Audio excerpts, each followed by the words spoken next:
When it comes to ambition, when it comes to meeting our greatest potential, there's a tragic story arc that I keep seeing over and over, and I want to tell you about it this week on the Badass Agile podcast.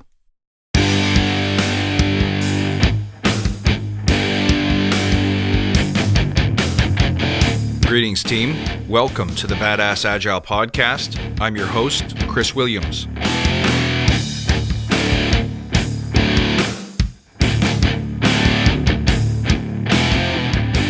Hey, my friends, it's great to see you. Thank you for tuning in. As always, I appreciate having you guys as listeners. When it comes to setting brave outcomes and following through on them, when it comes to innovation, there is a tension between our great intentions, our bold visionary outcomes, and then what we do with it next.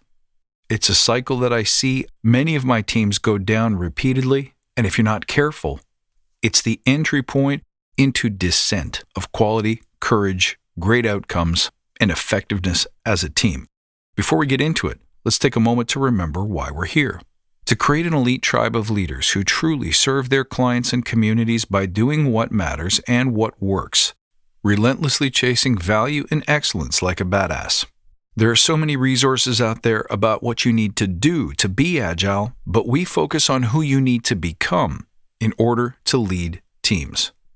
So let's hammer down on those fundamentals to create a unique and powerful force in this industry. And if this show helps you, please do us a favor, tell your friends. Don't forget to check us out on Shuffle, the new social podcasting app where you can interact with me and other followers, other members of the tribe. But of course, you can also check us out in the Badass Agile Listener Lounge, on Facebook, or in Clubhouse in the Badass Agile Club.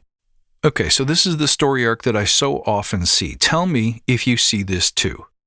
As an Agile team, we get together, we have great ambition, we set brave outcomes, we answer the call, we have sweeping, grand, and courageous visions of what the future could look like, of how we will perform, of the value we're going to add, the customers that we're going to delight, the cultures that we're going to create. So we build our teams, we begin to move, and then what happens? We start planning, good. We start doing, that's great, awesome, happy with that. And then we start failing. Either things go completely wrong, they don't work out the way we planned, or we encounter the traditional cast of characters, resistance, difficulty, slowness, complexity, all of the things that tend to foil us and confound us as we're trying to drive outcomes. Sometimes we just plain lose focus, we lose courage, we lose ambition, we lose grit when things get difficult, and we encounter the reality on the ground. So what do we do to respond? We start lowering the bar. And this is where the tragedy begins, because the truth is, if we lower the bar, it's not like we rise to meet it. We simply start shrinking in response to it. That's the truth. But the thing is, shrinking isn't going to do you any good. It's not going to keep you any safer, and it's definitely not going to help you meet your grandest goals and visions. The truth is this: big targets require big players. You got to show up. You got to play all out. So what can you do when things get difficult? When you set great big ambitions and it turns out they're hard to hit. It turns out you've got some gaps. It turns out you've got some building, some growing, some developing to do before you're able to hit those targets at the speed and with the precision and effectiveness that you really want to, as an individual, as a team. Well, here's the thing. Start with training wheels. There's nothing wrong with that. Don't lose your big grand vision, but realize in the beginning, it's all going to be a dog's breakfast. You're going to be forming as a team. You're going to be learning how you work. You're going to be learning how to grow, learning how to learn, learning the personalities of everyone in the team, learning the mechanics of the organization, maybe even learning Agile. So in the beginning, it's okay to go smaller. The deal is, though, you have to understand that you're starting off small so that you can have some successes and learnings early, and that you don't feel like you're constantly getting pelleted in the face with failure. So start where you are, but be prepared to move quickly from that spot. The way you do that is to inspire yourselves every day.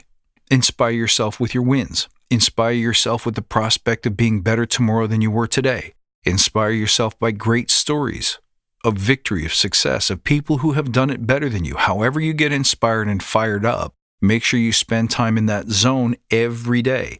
Reward courage when it happens. Reward successes for sure, but also don't forget to reward failures, because to me, failures are accelerated learning. They're growth made plain and made simple. But this is where the rubber meets the road, and you really have to ask yourself, are we staying true to the spirit of agility by constantly inspecting, adapting, and forcing ourselves to grow? Are we looking at ourselves with honesty and with courage so that we can get bigger next time? But the worst thing you can do when you inspect and adapt is to reduce the ambition of who you want to be and what you want to do.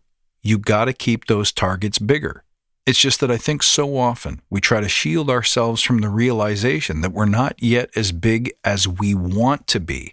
So lowering the ceiling feels good, feels natural, and feels logical. But guys, it's not.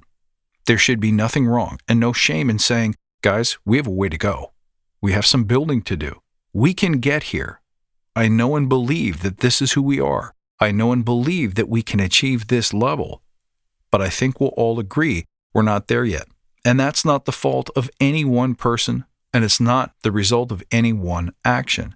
In fact, we shouldn't even call it a fault or a failure. It's just a realization of we are where we are. It is our willingness and our desire to expand and to be greater that will get us to this larger outcome, not the things that we have or do not have access to today. When you speak to people that way, it creates ambition, it creates courage, it creates desire. And it does something very, very important. It never lets you off the hook for your grandest goals and dreams. It's letting yourself off the hook that causes that descent, where Agile really isn't special anymore, where we as a team aren't really special anymore, because in a way we've given up or we have quit on our own potential. Don't let that happen. Take a few moments this week to look and say, honestly, have I let my ambitions slide? Am I propagating and accelerating this tragic descent, this typical story arc? If so, time to act.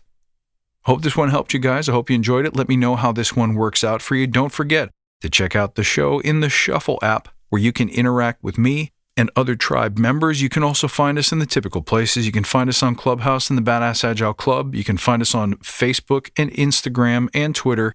And of course, at badassagile.com. Don't forget to check out the new YouTube videos that Lawrence Bonema and I are doing. A little bit of commentary here and there, nice short digestible videos to entertain, enlighten, and inspire. Make sure you're there. I can't wait to see you, friends. Until next time, stay badass.